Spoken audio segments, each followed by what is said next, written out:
초겨울의 차가운 공기가 서울 강남의 최고급 주택가를 감쌌다. 회색빛 하늘 아래 철옹성처럼 굳건히 서 있는 권씨 가문의 대저택은 주변의 화려한 건물들 사이에서도 유독 위압적인 존재감을 뽐내고 있었다. 이서연은 숨을 한번 깊게 고르고 차가운 철제 대문 손잡이를 잡았다.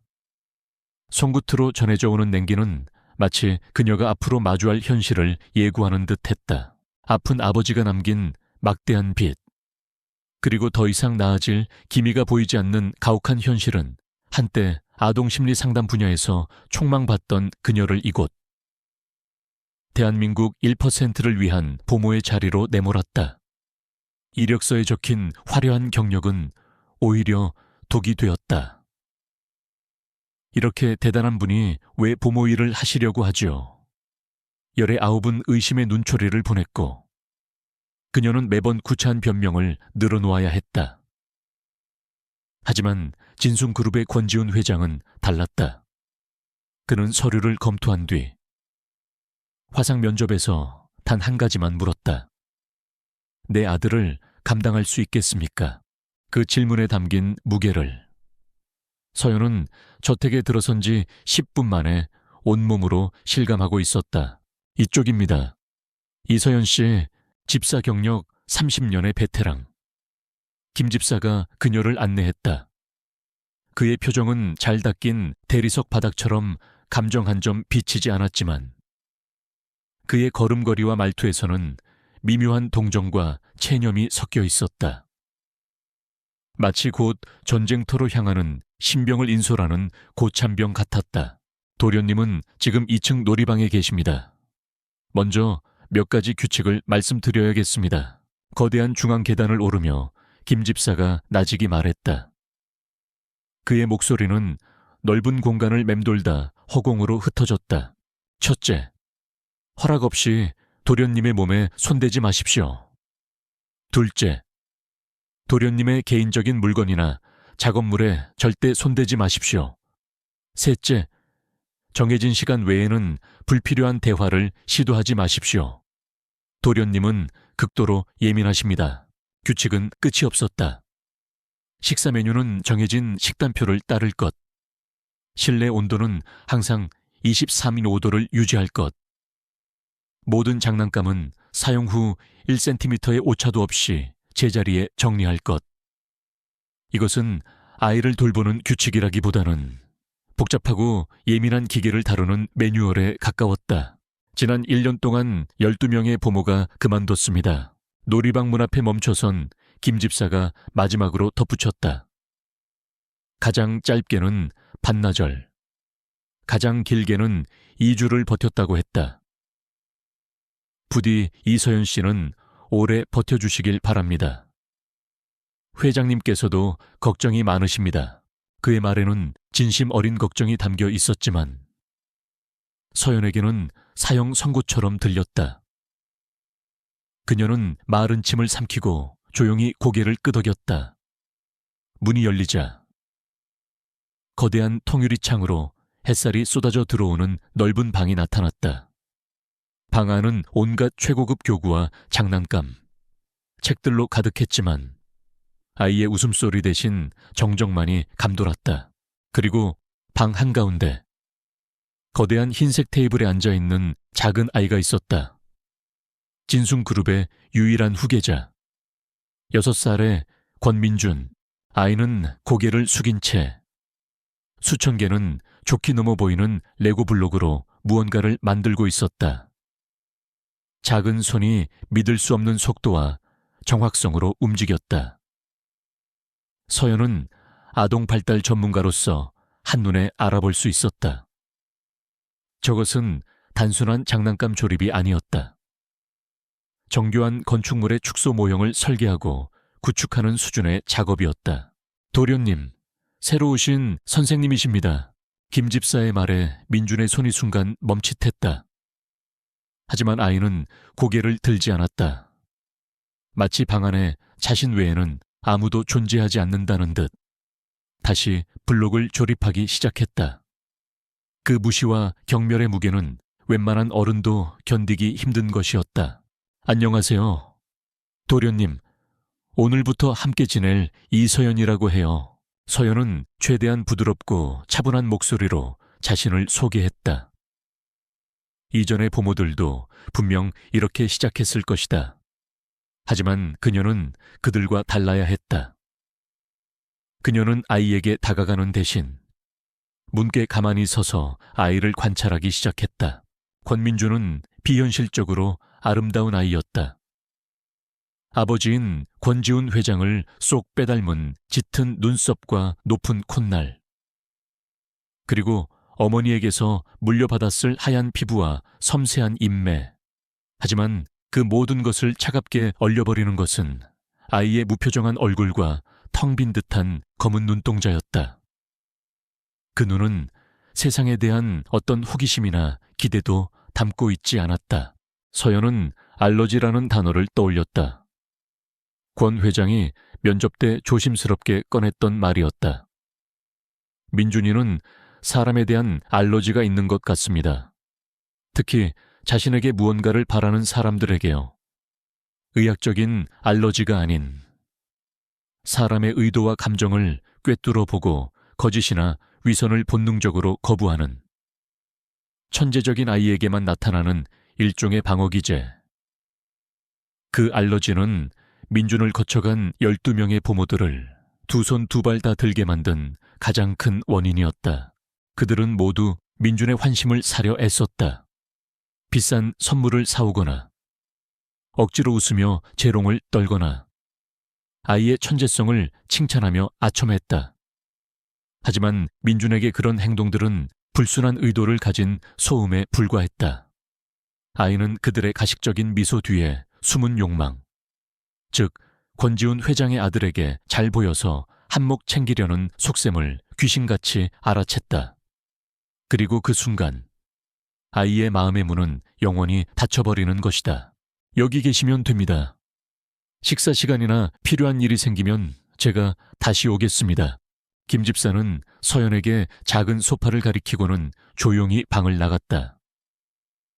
덩그러니 남겨진 서연은 소파에 앉는 대신 방 한쪽 벽을 가득 채운 책장으로 향했다. 아이의 수준을 파악하는 것이 우선이었다. 책장에는 유아용 그림책과 함께 대학 수준의 수학, 과학, 건축 관련 서적들이 나란히 꽂혀 있었다. 서연은 책 한 권을 꺼내보는 대신 그저 조용히 서서 민준을 바라보았다. 시간이 흘렀다. 1시간, 2시간. 민준은 단 한 번도 고개를 들지 않았고 서연에게 눈길조차 주지 않았다. 서연 역시 아무 말도 하지 않았다.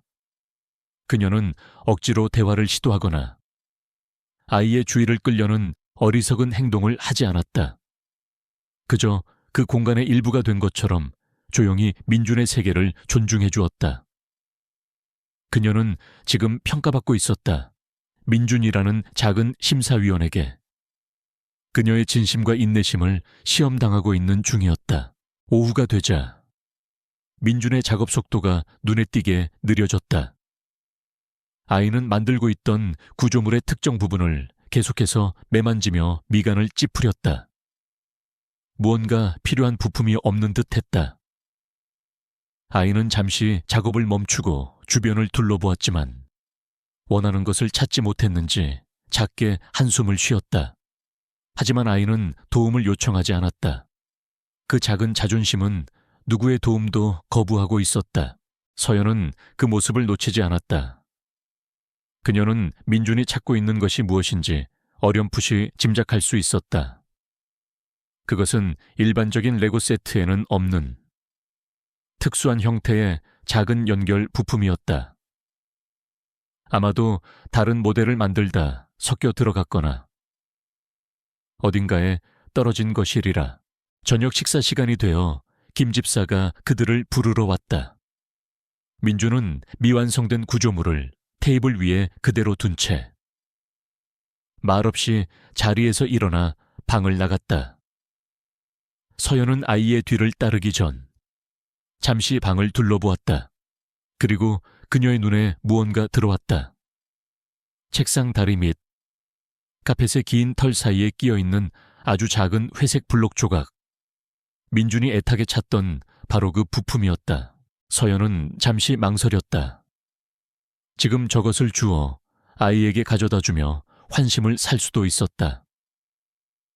이거 찾고 있었니? 하고 상냥하게 물어볼 수도 있었다. 이전의 부모들이라면 분명 그렇게 했을 것이다. 하지만 그녀는 그렇게 하지 않았다. 그녀는 조용히 다가가 부품을 집어들었다. 그리고 민준의 작업 테이블로 가서 아이가 만들던 구조물 옆에 부품을 가만히 내려놓았다. 마치 원래부터 그 자리에 있었던 것처럼. 그녀는 어떤 말도, 어떤 표정도 남기지 않고 조용히 방을 빠져나와 저녁 식사를 위해 아래층으로 향했다. 그것은 아이의 세계를 침범하지 않으면서도 나는 당신을 보고 있고 당신이 무엇을 필요로 하는지 알고 있다는 무언의 메시지였다. 식사 시간에도 민주는 말이 없었다. 아이는 음식을 기계적으로 씹어 삼킬 뿐. 서연은 물론이고 식사를 함께하는 김 집사에게도 눈길 한번 주지 않았다. 식사가 끝나고 민주는 다시 자신의 방으로 돌아갔다. 서연은 잠시 후 정리할 것이 있다는 핑계로 조심스럽게 놀이방 문을 열었다. 아이는 테이블 앞에 서 있었다. 그리고 아이의 작은 손에는 서연이 놓아두고 간 바로 그 회색 부품이 들려 있었다. 민주는 부품을 들여다보다가 문득 고개를 들었다. 문틈으로 자신을 보고 있는 서연과 눈이 마주쳤다. 그것은 아주 찰나의 순간이었다. 아이의 검은 눈동자가 처음으로 그녀를 정면으로 향했다. 그 눈에는 경계심과 의아함, 그리고 아주 미세한 먼지 한 톨만큼 작은 호기심이 스쳐 지나갔다. 아이는 곧바로 시선을 돌려 자신의 레고 구조물로 향했지만 서연은 알 수 있었다. 오늘 아주 길고 혹독했던 첫날, 그녀는 마침내 얼음으로 뒤덮인 성벽에 아주 작은 균열 하나를 만들어내는데 성공했다. 그것은 희망의 시작이었다. 다음 날 아침 놀이방의 공기는 미세하게 달라져 있었다. 여전히 얼음장 같았지만 그 차가움 속에 어젯밤 서연이 만들어낸 작은 균열이 존재했다. 권민주는 더 이상 서연을 투명인간 취급하지 않았다. 아이는 레고를 조립하면서도 날카로운 곁눈질로 서연의 일거수일투족을 감시했다. 마치 새로운 종을 관찰하는 과학자처럼 그녀가 어떤 사람인지, 어떤 의도를 가졌는지 끊임없이 분석하고 있었다. 서연은 그 시선을 느끼면서도 태연하게 자신의 일을 했다. 그녀는 아이의 영역을 침범하지 않으면서도 아이가 필요할 만한 것들을 미리 챙겨두었다. 복잡한 수학 공식이 적힌 책 옆에는 깎아놓은 연필을, 물감이 마를 때쯤에는 깨끗한 물이 담긴 컵을 조용히 가져다 놓았다. 그녀의 모든 행동에는 불필요한 말이 없었고 과시적인 친절도 없었다. 오직 전문가로서의 세심한 배려와 아이의 세계에 대한 존중만이 담겨 있었다. 그렇게 며칠이 흘렀다. 서연과 민준 사이에는 보이지 않는 선이 그어진 채 위태로운 평화가 유지되었다. 민준은 여전히 입을 열지 않았지만 서연의 존재를 거부하지도 않았다. 그것만으로도 김 집사는 기적이라며 혀를 내둘렀다. 변화는 폭풍처럼 예고 없이 찾아왔다. 그날 밤 서연은 자신의 작은 방에서 아버지의 병원비 청구서를 보며 깊은 한숨을 내쉬고 있었다.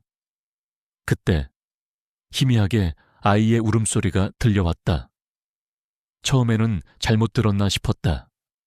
감정이라는 것을 잊은 듯한 그 아이가 울 리가 없었다. 하지만 울음소리는 점차 흐느낌으로, 그리고 이내 겁에 질린 비명으로 바뀌었다. 서연은 망설일 틈도 없이 방문을 박차고 나갔다.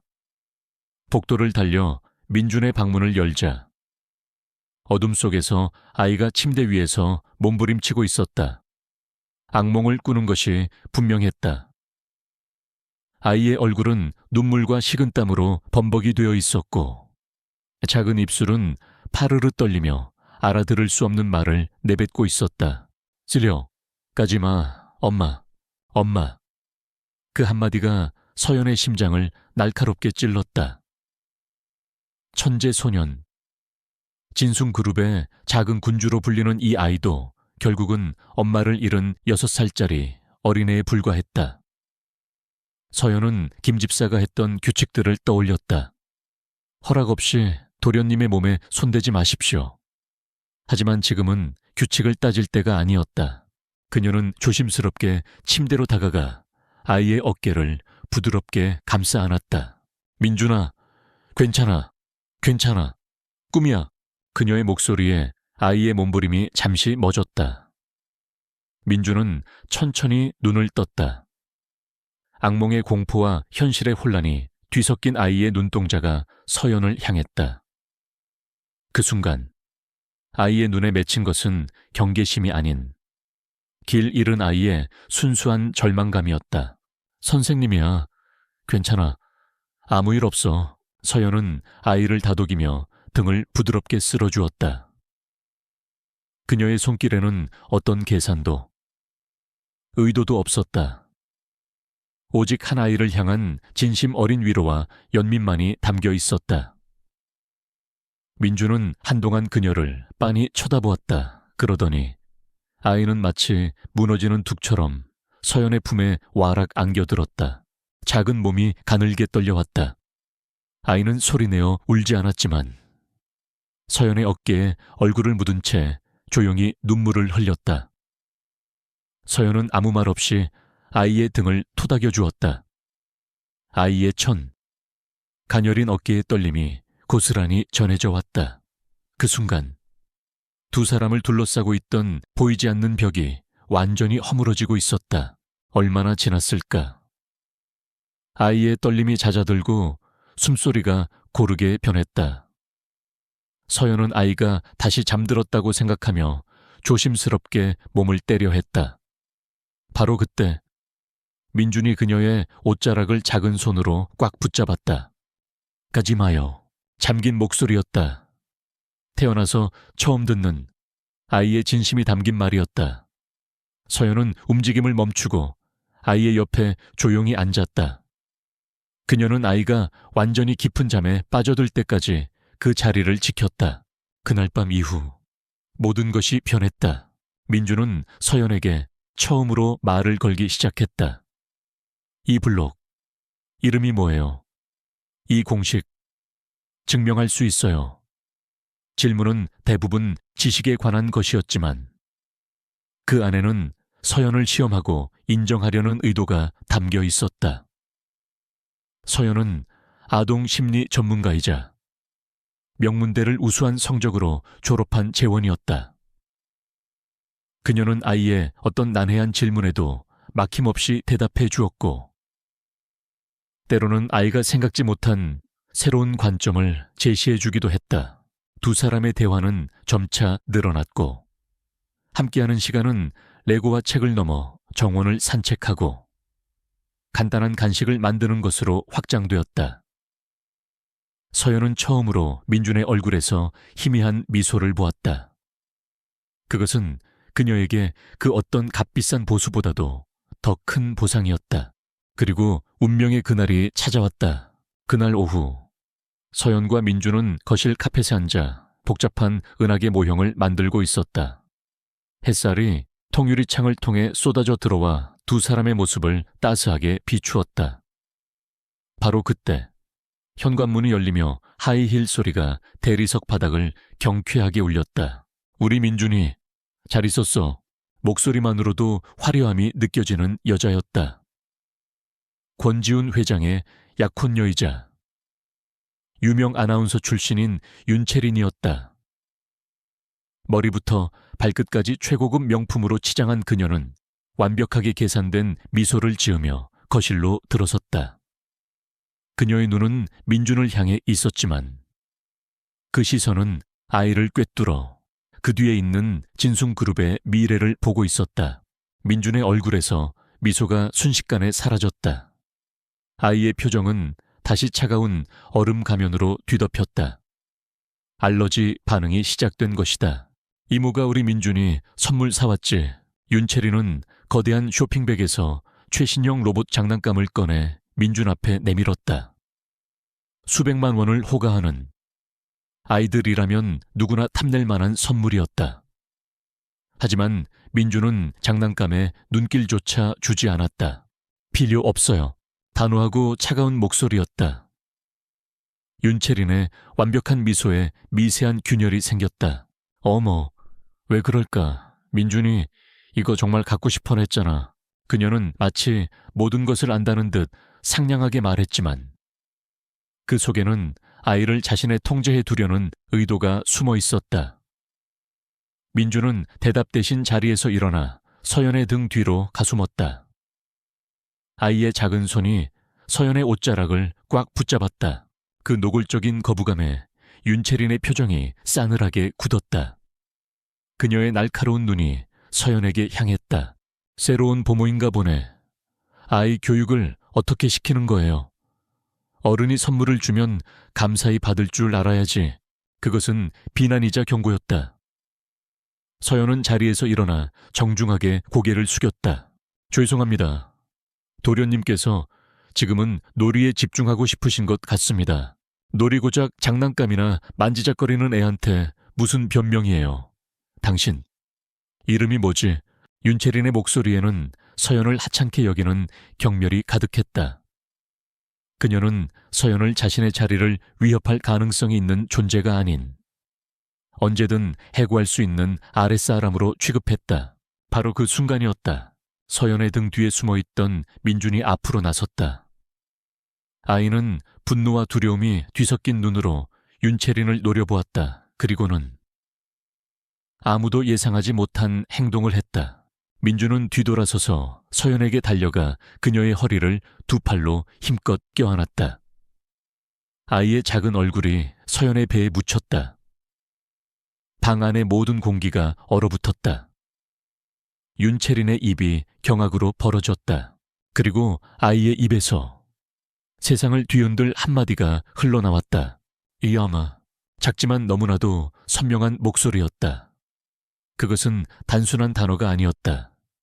윤채린의 가식에 대한 완벽한 거부이자 서연의 진심에 대한 절대적인 신뢰의 표현이었다. 자신을 지켜줄 유일한 피난처를 향한 한 아이의 절박한 외침이었다. 서연은 그 자리에 못 박힌 듯 굳어버렸다. 아이의 천, 그리고 자신을 부르는 그 호칭의 무게에 숨을 쉴 수 없었다. 그녀의 머릿속은 새하얗게 비어버렸다. 윤채린의 얼굴에서 피가 빠져나가는 것이 보였다. 아름답게 꾸며진 얼굴은 질투와 분노로 흉측하게 일그러졌다. 그녀의 눈빛은 감히 내 자리를 넘봐 라고 말하는 듯 도끼 서린 칼날이 되어 서연의 심장을 겨누었다. 때마침 외출에서 돌아온 권지훈 회장이 거실로 들어섰다. 그는 눈앞의 광경에 걸음을 멈췄다. 자신의 아들이 품에 안겨 엄마라고 부르고 있는 이름 모를 보모. 그리고 살기등등한 표정으로 그 둘을 노려보는 약혼녀. 고요한 거실에는 폭풍전야의 긴장감만이 감돌았다. 이제 막 시작된 전쟁의 서막이었다. 권지훈 회장의 등장은 얼어붙은 거실의 공기를 단숨에 갈라놓았다. 그는 상황을 파악하는데 긴 시간을 쓰지 않았다. 아들의 절박한 포옹, 약혼녀의 살기 어린 얼굴, 그리고 그 중심에서 어찌할 바를 모르고 굳어버린 부모. 이 비정상적인 구도는 그 자체로 하나의 설명이었다. 민준아, 낮고 권위 있는 목소리가 울렸다.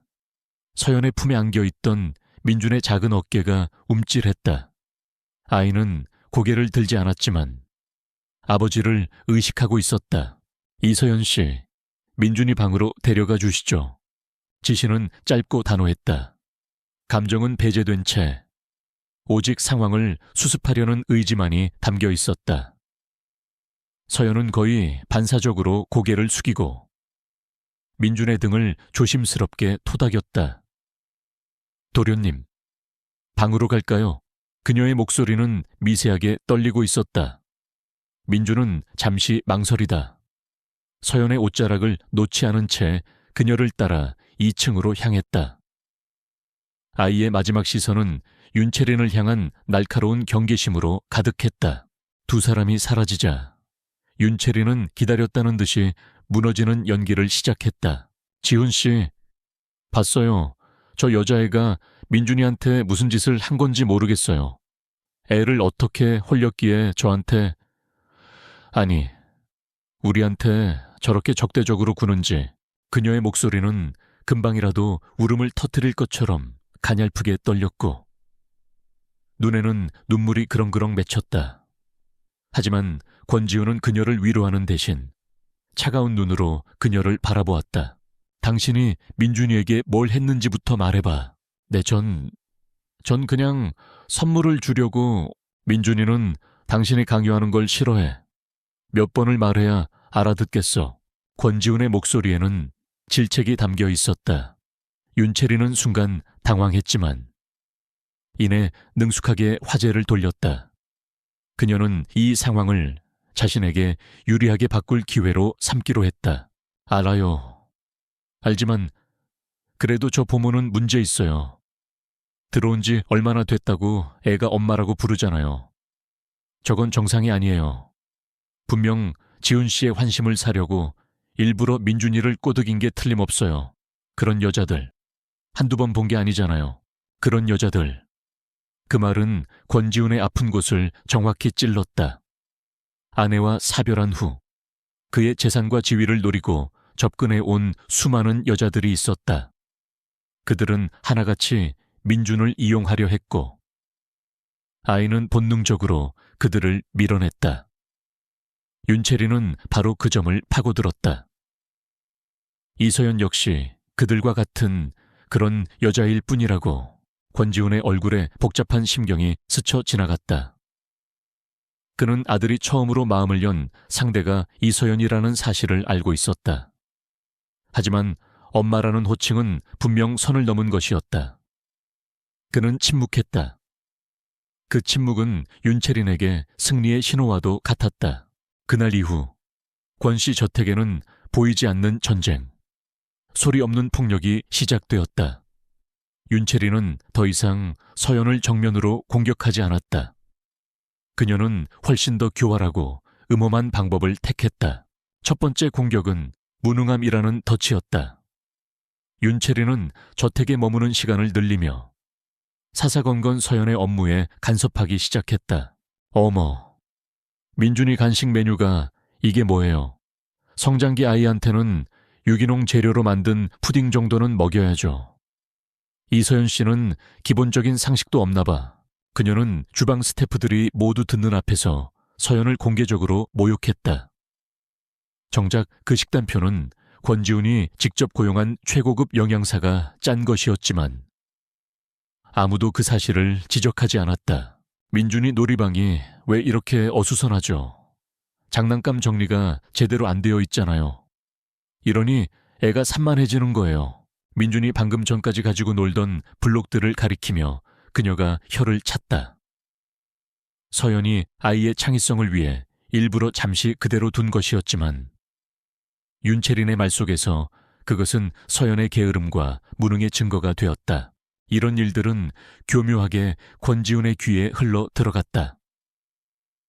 윤채린은 직접적으로 고자질하지 않았다. 그저 걱정스러운 얼굴로 지훈 씨, 내가 너무 예민한 걸까요? 요즘 민준이 교육 환경이 조금 걱정돼서 라며 운을 띄울 뿐이었다. 권지훈은 아들의 변화를 알기에 처음에는 대수롭지 않게 넘겼지만 반복되는 불평은 그의 마음에 미세한 의심의 씨앗을 심기에 충분했다. 두 번째 공격은 고립이었다. 윤채리는 자신이 이 집의 미래 안주인이라는 사실을 이용해 저택의 사용인들을 자신의 편으로 끌어들였다.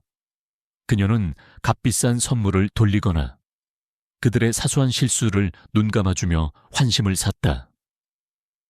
그리고 은연중에 서연에 대한 부정적인 소문들을 퍼뜨렸다. 새로운 보모. 겉보기랑은 다르게 야심이 대단한가 봐. 회장님 앞에서만 착한 척하는 거라던데 어느새 서연은 저태간의 외톨이가 되어 있었다. 한때 그녀에게 동정적인 눈빛을 보내던 김 집사마저 거리를 두기 시작했고 다른 사용인들은 그녀를 노골적으로 피하거나 그녀의 말을 못 들은 척했다. 그녀가 민준을 위해 주방에 무언가를 요청하면 한참 뒤에나 마지못해 가져다주는 시기였다. 서연은 거대한 성에 갇힌 포로가 된 기분이었다. 그리고 마침내 윤채린의 직접적인 방해 공작이 시작되었다. 그것들은 너무나 사소하고 치밀해서 서연이 항변할 기회조차 주지 않았다. 어느 날 오후 서연은 민준과 함께 희귀식물에 대한 책을 읽고 있었다. 민준이 책 속의 특정 꽃에 큰 관심을 보이자 서연은 저택 온실에 바로 그 꽃이 있다는 것을 기억해냈다. 직접 보러 갈까요? 서연의 제안에 민준의 눈이 반짝였다. 하지만 그들이 온실에 도착했을 때 문제의 식물은 날카로운 것에 의해 줄기가 잘려나간 채 시들어 있었다. 그리고 그 옆에는 서연이 아침에 정원을 정리할 때 썼던 작은 가위가 보란 듯이 놓여 있었다. 어머나 세상에, 어떻게 알았는지 윤채린이 타이밍 좋게 나타나 비명을 질렀다. 그녀는 충격받은 얼굴로 서연과 민준, 그리고 잘려나간 식물을 번갈아 보았다. 이서연 씨, 어떻게 이런 실수를... 이건 회장님께서 돌아가신 사모님을 기리기 위해 특별히 관리하던 식물이란 말이에요. 서연은 아무 말도 할 수 없었다. 자신이 한 일이 아니라고 말해봤자 믿어줄 사람은 아무도 없었다. 현장에는 명백한 증거가 있었고 자신을 변호해줄 증인도 없었다. 민준만이 윤채린을 향해 분노의 눈빛을 보냈지만 아이의 분노는 어른들의 세계에서 힘이 없었다. 그날 저녁 서연은 처음으로 권지훈에게 불려갔다. 그는 지친 얼굴로 서재 책상에 앉아 있었다. 무슨 일이 있었는지 설명해 보시죠. 제가 한 일이 아닙니다. 서연은 차분하지만 단호하게 대답했다. 하지만 권지훈의 눈에는 여전히 의심이 남아 있었다. 현장에 이서연 씨의 가위가 있었다고 들었습니다. 그리고 온실에는 당신과 민준이 외에는 아무도 없었고요. 누군가 저에게 죄를 뒤집어 씌우려 한 겁니다. 누가요 채린 씨가 그랬다는 겁니까? 그녀가 무슨 이유로? 권지훈의 반문에 서연은 입을 다물었다. 당신의 약혼녀가 저를 쫓아내기 위해 그랬습니다. 라고 말할 수는 없었다. 그것은 아무 증거 없는 비난이자 이성을 잃은 발악으로 비칠 뿐이었다. 결국 그 일은 서연의 부주의한 실수로 마무리되었다.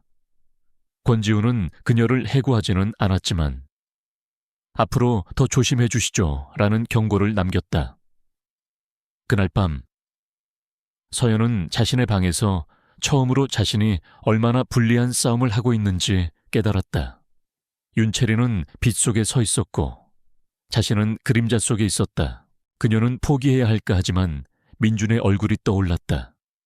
자신을 엄마라 부르며 와락 안겨오던 아이의 절박함. 세상의 모든 불신으로부터 자신을 지켜주던 그 작은 믿음. 그녀는 물러설 수 없었다. 그날 이후 서연의 태도는 바뀌었다. 그녀는 더 이상 수동적으로 당하고만 있지 않았다. 그녀는 방역하는 대신 스스로를 보호하기 시작했다. 그녀는 작은 수첩을 사서 매일 일어나는 모든 일들을 시간대별로 상세하게 기록하기 시작했다. 누구를 만났는지, 무슨 대화를 했는지, 어떤 특이사항이 있었는지, 윤채린의 모든 말과 행동, 심지어 그녀가 입고 있던 옷과 뿌린 향수까지도 빠짐없이 적었다. 그것은 훗날 자신을 지켜줄 유일한 무기가 될 것이었다. 또한 그녀는 윤채린의 행동 패턴을 분석하고 예측하기 시작했다. 그녀는 더 이상 중요한 물건들을 아무데나 두지 않았고 민준과 함께하는 모든 활동은 다른 사람들의 눈에 띄는 열린 공간에서만 진행했다. 며칠 뒤 윤채린은 새로운 공격을 시도했다. 그녀는 민준이 가장 아끼는 세상에 단 하나뿐인 건축 모형의 작은 부품 하나를 몰래 숨겼다. 그리고는 서연이 청소를 하다가 잃어버린 것처럼 꾸미려 했다. 하지만 그녀의 계획은 실패했다. 서연은 이미 며칠 전부터 윤채린이 그 모형 주변을 맴도는 것을 보고 민준과 함께 모형의 모든 부품 사진을 찍어두었던 것이다. 부품이 사라지자 서연은 당황하는 대신 민준을 안심시켰다. 괜찮아.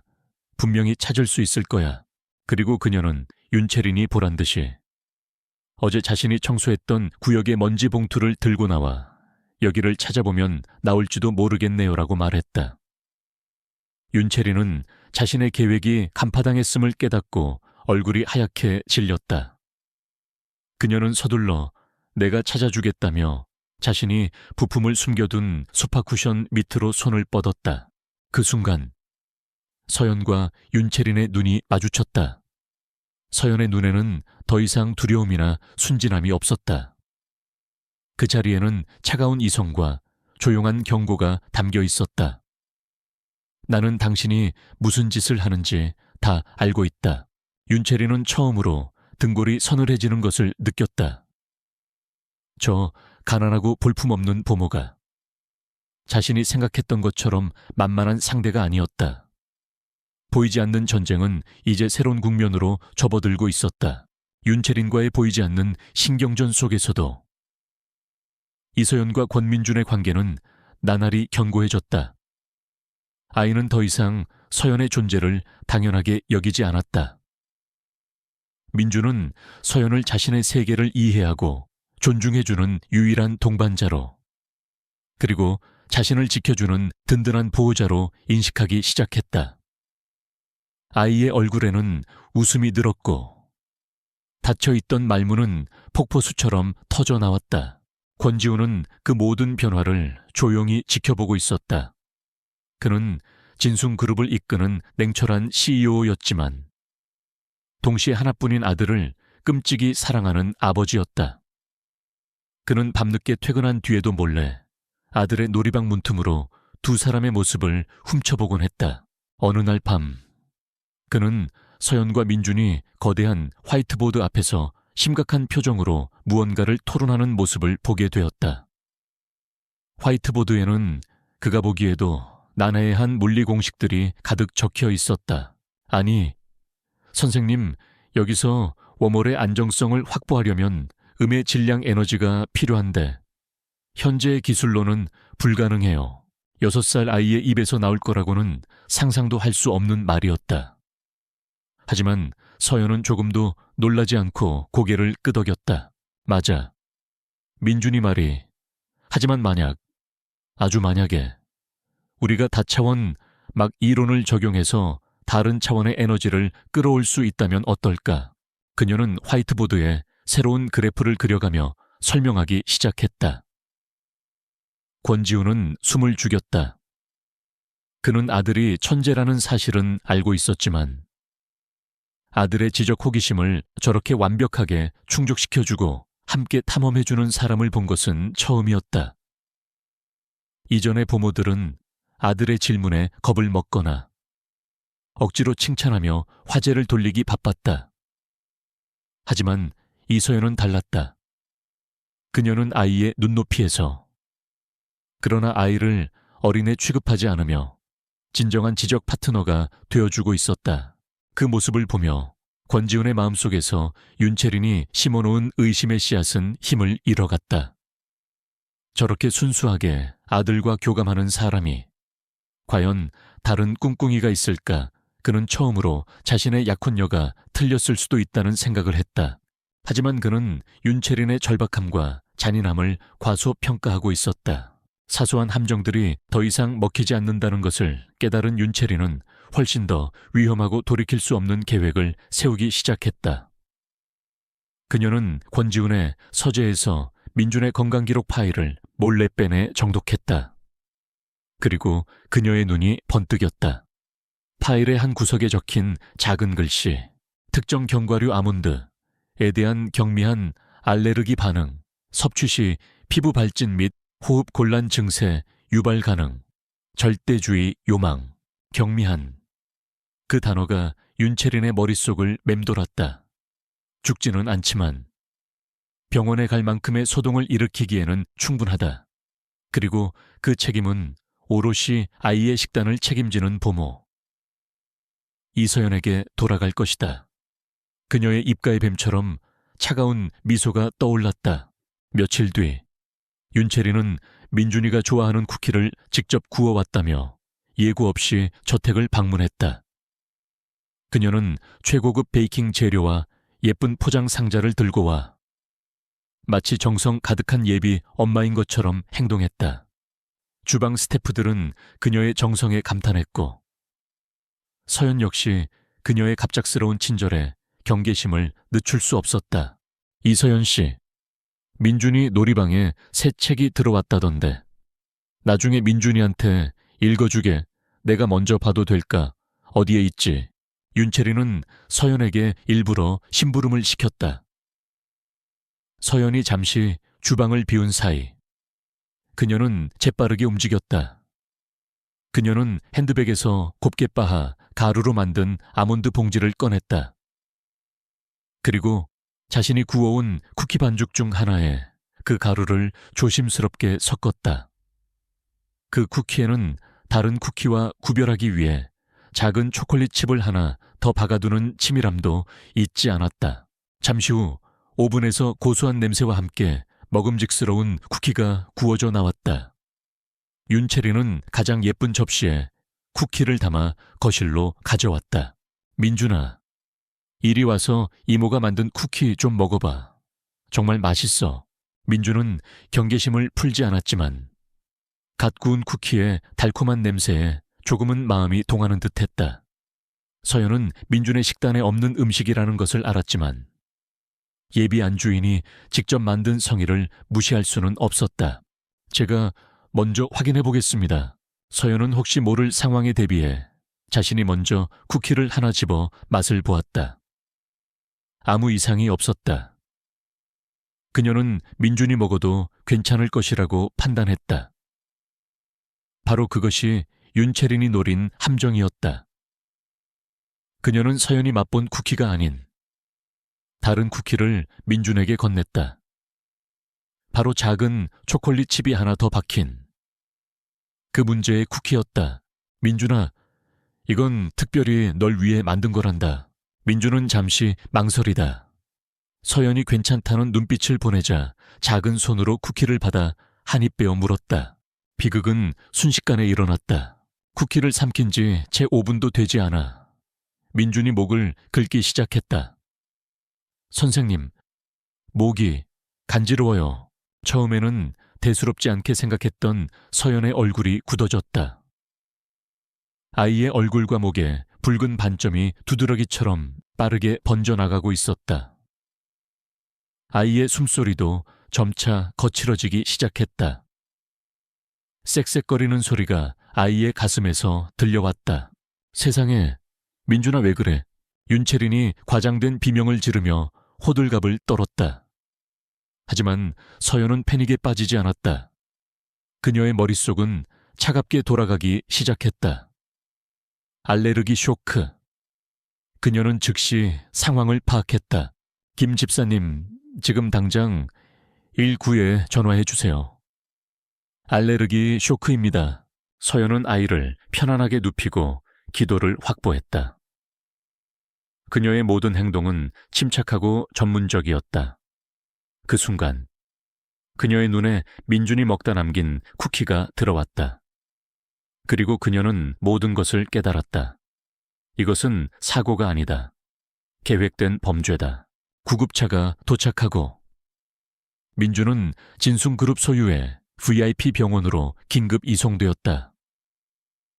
병원으로 달려온 권지훈의 얼굴은 하얗게 질려 있었다. 그는 응급실 앞에서 초조하게 서성이다.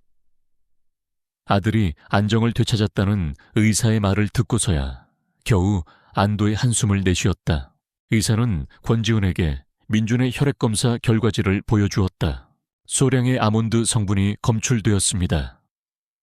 다행히 빠른 조치 덕분에 위험한 상황은 넘겼습니다만 앞으로는 각별히 주의하셔야 합니다. 아몬드, 그 단어가 권지훈의 머리를 망치처럼 내리쳤다. 그것은 민준의 식단에서 가장 엄격하게 금지된 식재료였다. 그의 시선이 불길처럼 타오르며 복도 끝에 서 있는 서연에게 향했다. 그는 서연에게 다가가 분노를 억누른 차가운 목소리로 물었다. 어떻게 된 일이죠?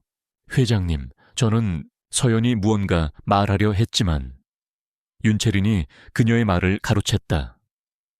그녀는 눈물을 흘리며 권지훈의 팔에 매달렸다. 지훈 씨, 제 잘못이에요. 제가 민준이한테 쿠키를 주지만 않았어도. 하지만 전 정말 몰랐어요. 부모라면 당연히 아이의 알레르기 정보 정도는 알고 있을 줄 알았죠. 어떻게 그런 치명적인 실수를. 윤채린은 교묘하게 모든 책임을 서연에게 돌렸다. 자신이 만든 쿠키가 문제였지만 최종적으로 아이에게 먹도록 허락하고 감독한 것은 부모인 이서연이었다. 그 책임에서 벗어날 방법은 없었다. 서연은 필사적으로 변호했다. 제가 먹인 것이 아닙니다. 윤채린 씨가 내가 직접 줬다고 해도 당신은 부모잖아. 그걸 옆에서 보고만 있었어. 아이가 뭘 먹는지 확인하고 막았어야지. 그게 당신 일이잖아. 윤채린의 적반하장에 서연은 말문이 막혔다. 권지훈은 더 이상 듣고 싶지 않다는 듯 손을 들어 두 사람의 말을 막았다. 그의 눈에는 깊은 실망감과 배신감이 서려 있었다. 그는 아들의 행복한 모습을 보며 서연을 믿기 시작했던 스스로를 자책했다. 결국 이번에도 마찬가지였단 말인가. 그는 서연을 차갑게 지나쳐 민준의 병실로 들어갔다. 문이 닫히기 직전 그의 나직한 목소리가 서연의 심장에 비수처럼 꽂혔다. 이유가 뭐든 변명은 듣고 싶지 않군. 내 아들을 죽일 뻔했어. 서연은 그 자리에 얼어붙은 차에 서 있었다. 병원의 하얀 복도가 끝없이 펼쳐진 절망의 터널처럼 느껴졌다.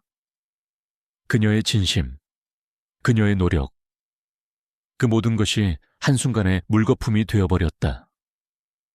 아버지의 의심이라는 견고한 벽 앞에서 그녀는 너무나도 무력했다. 권지훈의 차가운 말은 이서연에게 내려진 사형 선고와 같았다. 그녀는 더 이상 부모가 아니었다.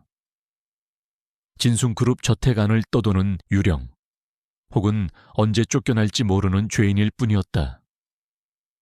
권지훈은 그녀를 즉시 해고하는 대신 아들 민준이 받을 충격을 고려해 저택에 머무는 것만은 허락했다.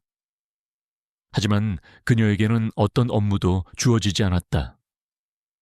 민준의 방 근처에는 얼씬도 할 수 없었으며 식사조차 다른 사용인들과 분리된 작은 테이블에서 혼자 해결해야 했다. 그녀를 향한 노골적인 경멸과 차가운 무시 속에서 며칠이 흘렀다. 서연은 짐을 쌌다. 더 이상 버틸 수 없었다. 억울했지만 거대한 권력과 교묘한 모함 앞에서 진실을 밝힐 방법은 없어 보였다. 그녀의 전문가로서의 자부심과 한 인간으로서의 존엄성은 산산조각 나 있었다. 이대로 떠나는 것이 맞았다. 그녀가 마지막으로 옷가지를 가방에 쑤셔 넣고 있을 때 방문이 조용히 열렸다. 김 집사였다. 그의 얼굴은 여전히 무표정했지만 눈빛에는 복잡한 감정이 서려 있었다. 그는 손에 든 작은 쟁반을 테이블 위에 내려놓았다. 민준이 한 입도 되지 않았다는 식어버린 저녁 식사였다. 도련님께서 사흘째 식사를 거의 하지 않으십니다. 김 집사의 목소리는 낮고 건조했다. 밤마다 악몽을 꾸시고 낮에는 한마디도 하지 않으십니다. 그저 창밖을 보며 선생님을 기다리고 계십니다. 서연의 심장이 쿵 내려앉았다. 그녀의 머릿속에 눈물과 식은땀으로 범벅이 된 채 엄마를 찾던 민준의 얼굴이 떠올랐다. 자신을 믿어주고 처음으로 마음을 열었던 그 작은 아이. 자신이 이대로 떠나버리면 그 아이의 마음의 문은 다시는 열리지 않을지도 모른다. 아이는 세상을 향한 신뢰를 영원히 잃어버릴 것이다. 제가 어떻게 해야 할까요? 서연의 목소리가 절망으로 떨렸다. 김 집사는 대답 대신 그녀가 싸고 있던 가방을 물끄러미 바라보았다. 진실은 때로 가장 예상치 못한 곳에 숨어 있는 법입니다. 그리고 진실을 밝히려는 의지가 있는 사람에게만 그 모습을 드러내죠. 그 의미심장한 말을 남기고 김 집사는 방을 나갔다. 서연은 한참 동안 그 자리에 서 있었다. 그의 말은 단순한 위로가 아니었다. 그것은 조용한 격려이자 희미한 암시였다. 이 거대한 저택 안에서 자신을 믿어주는 사람이 단 한 명은 있을지도 모른다는 희망. 서연은 가방을 닫으려던 손을 멈췄다. 그녀의 눈빛이 바뀌었다. 절망과 체념이 사라진 자리에 차갑고 날카로운 의지가 서리기 시작했다. 그녀는 포기할 수 없었다. 자신의 명예를 위해서만이 아니었다. 자신을 유일한 피난처로 여겼던 한 아이를 위해서. 그녀는 싸워야만 했다. 그녀는 조용히 방을 나와 그날의 사건 현장으로 향했다. 첫 번째 장소는 주방이었다. 한밤중의 주방은 쥐 죽은 듯 조용했다. 그녀는 그날의 기억을 퍼즐 조각처럼 하나하나 맞추기 시작했다. 윤채린의 동선, 그녀의 말과 행동, 심지어 그녀가 만졌던 식기들까지 그녀의 뇌리에 쿠키 접시가 떠올랐다. 분명 자신이 먼저 쿠키를 맛보았을 때는 아무 이상이 없었다. 그렇다면 단 하나의 쿠키에만 문제가 있었다는 뜻이다. 어떻게 그럴 수 있을까? 실수로 아몬드 가루가 들어갔다면 모든 반죽에 섞였어야 정상이다. 이것은 명백한 의도, 치밀한 계획의 증거였다. 그녀는 그날 윤채린이 쿠키를 구울 때 사용했던 조리대와 쓰레기통을 샅샅이 뒤졌다. 하지만 윤채린은 흔적을 남기지 않았다. 모든 것이 완벽하게 정리되어 있었다. 다음 목표는 CCTV였다. 이 정도 규모의 저택이라면 당연히 곳곳에 보안 카메라가 설치되어 있을 것이다. 하지만 보안실에 접근하는 것은 불가능했다. 설령 영상을 확보한다고 해도 윤채린처럼 영리한 여자가 카메라 앞에서 증거를 남겼을 리 없었다. 주방에는 사각지대도 많았다. 방법이 없는 것일까? 서연이 막막함에 빠져 있을 때 그녀의 머릿속에 김 집사의 말이 다시 떠올랐다. 진실은 가장 예상치 못한 곳에 숨어 있는 법입니다. 예상치 못한 곳. 그곳은 어디일까? 사건이 벌어진 주방도 아니고 감시 카메라가 있는 복도도 아니라면 서연은 눈을 감고 그날 윤채린의 모든 행동을 다시 그려보았다. 주방에 들어오고 쿠키를 굽고 거실로 가져오고 그리고 사건이 터진 후 그녀는 잠시 화장을 고치겠다며 파우더룸에 들렀었다. 파우디오룸. 서연의 심장이 세차게 뛰기 시작했다. 그녀는 곧장 1층 복도 끝에 있는 게스트용 파우더룸으로 향했다. 그곳은 사용 빈도가 낮아 그날 이후 아무도 청소하지 않았을 가능성이 높았다. 파우더룸은 어둡고 조용했다. 서연은 작은 손전등을 켜고 내부를 비추었다. 화려한 대리석 세면대와 금장 수전이 빛을 반사했다. 그리고 그 옆에 놓인 작은 휴지통. 서연은 숨을 참고 휴지통에 손을 뻗었다. 휴지통 안에는 값비싼 브랜드의 로고가 찍힌 화장솜과 수정 화장에 사용된 면봉 몇 개가 전부였다. 실망감이 밀려오는 순간 그녀의 손끝에 무언가 다른 감촉이 느껴졌다. 화장솜들 밑에 깔려있는 아주 작고 투명한 비닐 조각이었다. 서연은 조심스럽게 그것을 꺼내 들었다. 지퍼백 형태의 아주 작은 봉투였다. 크기는 손가락 2마디 정도에 불과했다. 그리고 봉투 안쪽에는 아주 미세한 흰색 가루가 희미하게 묻어 있었다. 서연은 봉투를 코에 가져다 댔다. 아무 냄새도 나지 않는 것 같았다. 하지만 그녀가 봉투를 살짝 벌려 공기를 들이마시는 순간 심장이 멎는 듯했다. 아주 희미하지만 분명하게 고소한 견과류의 냄새가 났다. 아몬드의 냄새였다. 이것이 증거였다. 윤채린이 아몬드 가루를 담아왔던 바로 그 봉투. 그녀는 증거를 없애기 위해 주방이 아닌 아무도 신경 쓰지 않는 파우더룸 휴지통에 이것을 버린 것이다. 완벽 범죄를 꿈꿨겠지만 그녀는 이서연이라는 변수를 계산하지 못했다. 서연은 비닐봉투를 손수건에 소중하게 감쌌다. 이것만으로는 부족했다. 이것이 윤채린의 것이라는 증거가 필요했다. 지문이라도 남아있으면 좋겠지만 감식을 의뢰할 수도 없는 노릇이었다. 그녀는 휴지통을 다시 한번 들여다보았다. 그리고 또 다른 무언가를 발견했다. 그것은 윤채린이 립스틱을 닦아낸 것으로 보이는 티슈 조각이었다. 그리고 그 티슈에는 그녀가 사용한 립스틱 자국이 선명하게 남아있었다. 아주 독특하고 값비싼 한정판으로 출시된 C사의 와인색 립스틱. 서연은 며칠 전 윤채린이 바로 그 립스틱을 바르고 있는 것을 똑똑히 기억했다. 그녀가 이 증거들을 어떻게 활용해야 할까 권지훈에게 곧장 가져가 봤자 그는 또 다른 변명으로 치부할 것이다. 윤채린은 분명 자신이 아니라 다른 사람이 버린 것이라고 발뺌할 것이다. 그때 서연의 등 뒤에서 나직한 목소리가 들려왔다. 찾으셨습니까? 서연은 소스라치게 놀라 뒤를 돌아보았다. 어둠 속에 김 집사가 서 있었다. 그는 놀란 서연을 보며 조용히 고개를 끄덕였다. 제가 그날 윤채린 씨가 저 파우더룸에 들어가는 것을 보았습니다. 평소와는 달리 무언가를 다급하게 버리는 듯한 모습이었습니다. 그는 모든 것을 알고 있었다. 그리고 서연을 시험하고 있었던 것이다. 그녀가 스스로 진실을 파헤칠 의지와 능력이 있는지를 이것만으로는 부족합니다. 서연이 작은 목소리로 말했다.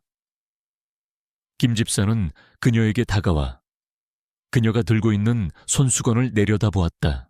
증거의 힘은 그것을 어떻게 사용하느냐에 달려 있습니다. 회장님은 감정적인 호소는 믿지 않으십니다. 하지만 논리와 반박할 수 없는 사실 앞에서는 움직이시죠.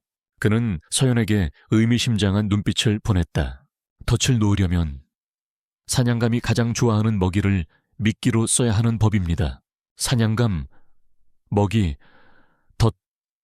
그 단어들이 서연의 머릿속을 맴돌았다. 절망의 어둠 속에서 한 줄기 빛이 보이기 시작했다. 그녀는 더 이상 도망자가 아니었다. 이제부터 그녀는 사냥꾼이 될 것이다.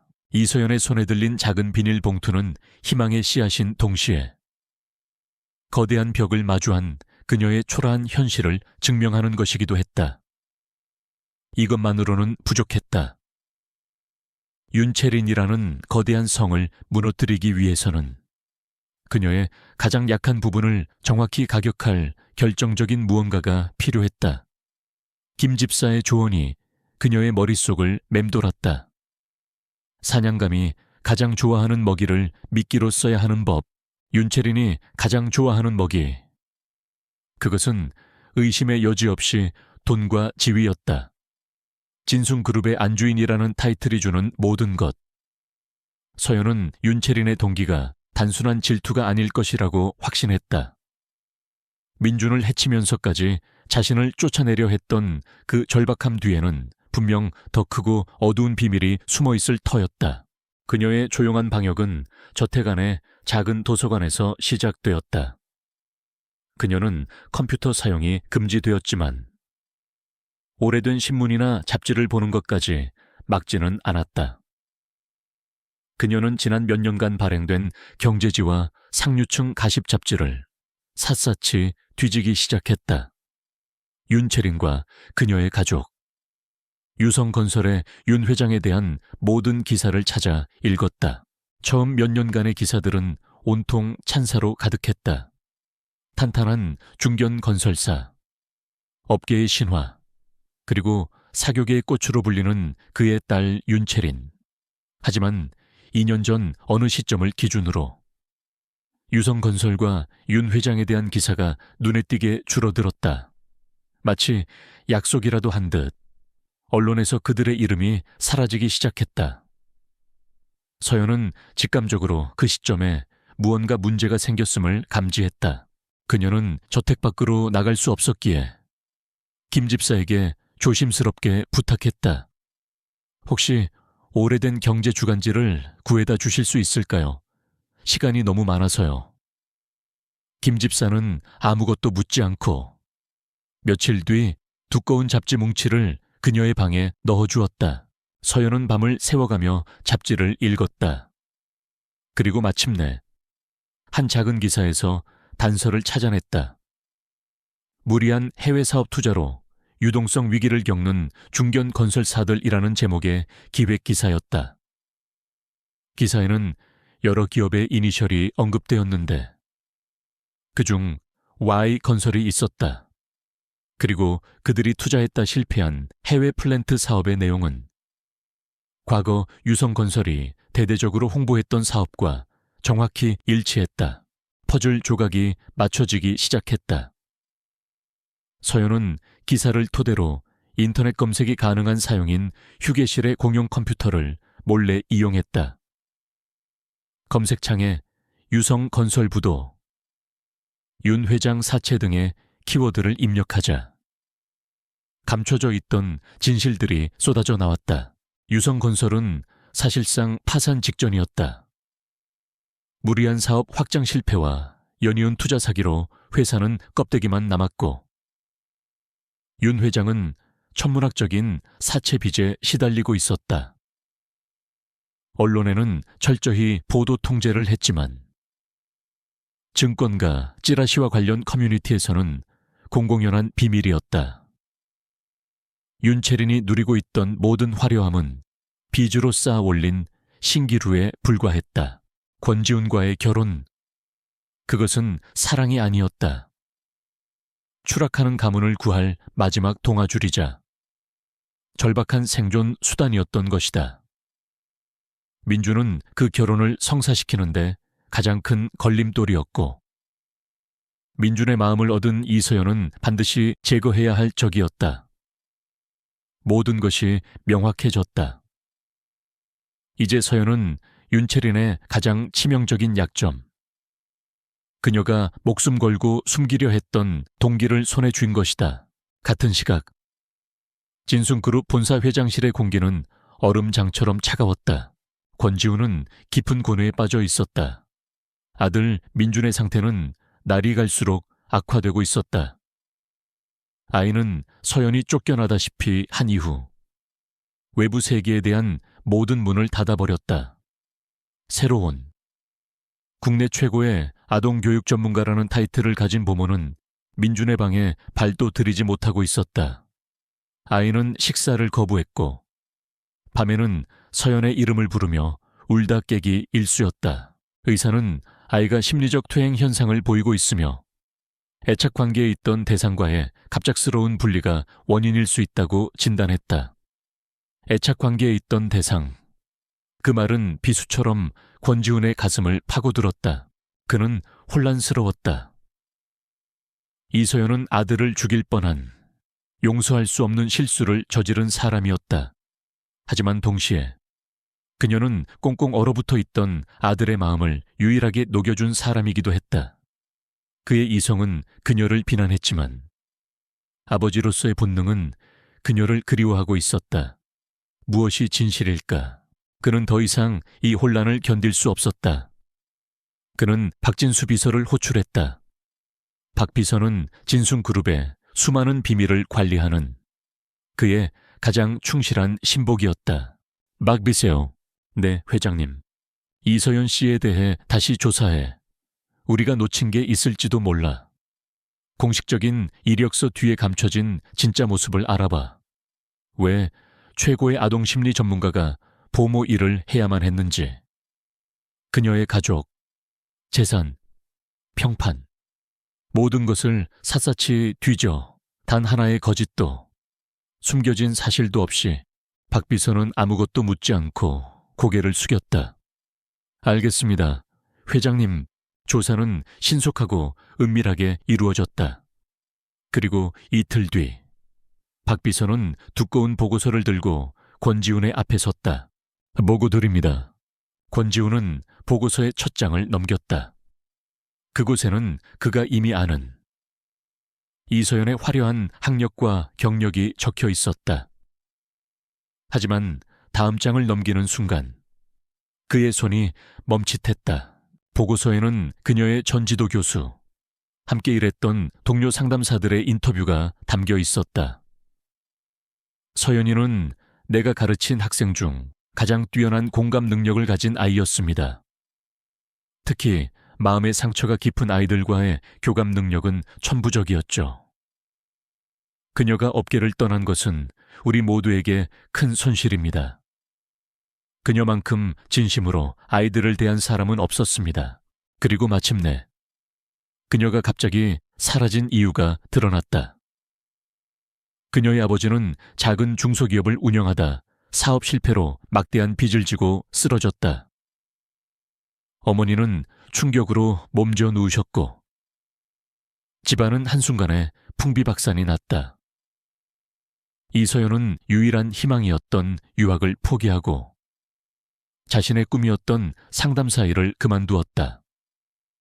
그리고 아픈 아버지를 간호하고 산더미 같은 빚을 갚기 위해 돈이 되는 일이라면 무엇이든 마다하지 않았던 것이다. 그녀가 진순가의 부모로 지원한 것은 자신의 전공을 살리면서 가장 단기간에 큰 돈을 벌 수 있는 유일한 방법이었기 때문이었다.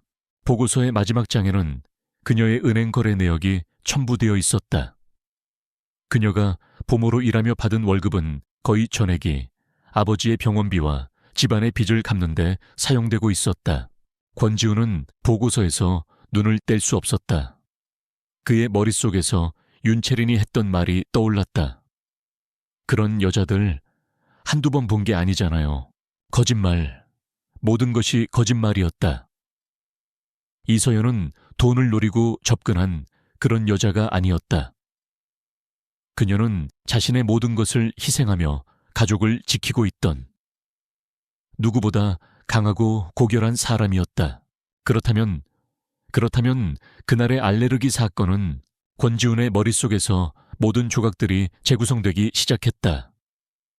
아들을 위험에 빠뜨릴 만큼 절박했던 사람, 돈과 지위가 필요했던 사람, 그 사람은 이서연이 아니라 바로 윤채린이었다.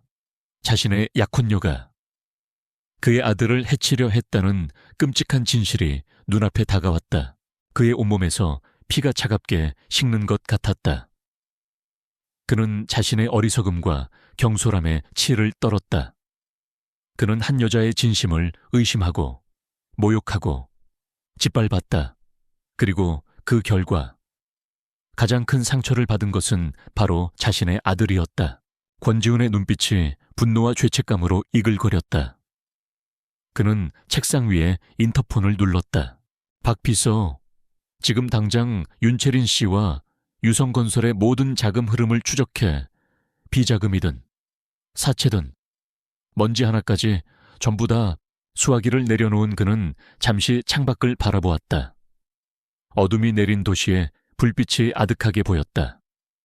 그는 자신의 휴대폰을 들어 단축번호 하나를 길게 눌렀다. 그것은 그가 사건 이후 한 번도 누르지 않았던 이서연이라는 이름으로 저장된 번호였다. 이제 모든 것을 제자리로 돌려놓을 시간이었다. 이서연은 자신의 휴대폰 화면에 뜬 권지훈이라는 세 글자를 믿을 수 없다는 듯이 바라보았다. 심장이 바닥으로 떨어지는 것 같았다. 이것이 마지막 통보일까? 저택에서 나가달라는. 해고를 공식화하는 전화일까? 그녀는 떨리는 손으로 통화 버튼을 눌렀다. 여보세요? 이서연 씨, 수화기 너머로 들려온 권지훈의 목소리는 그녀가 알던 것과 사뭇 달랐다. 늘 담겨있던 냉정함과 권위 대신 깊은 피로와 망설임이 느껴졌다. 저 권지훈입니다.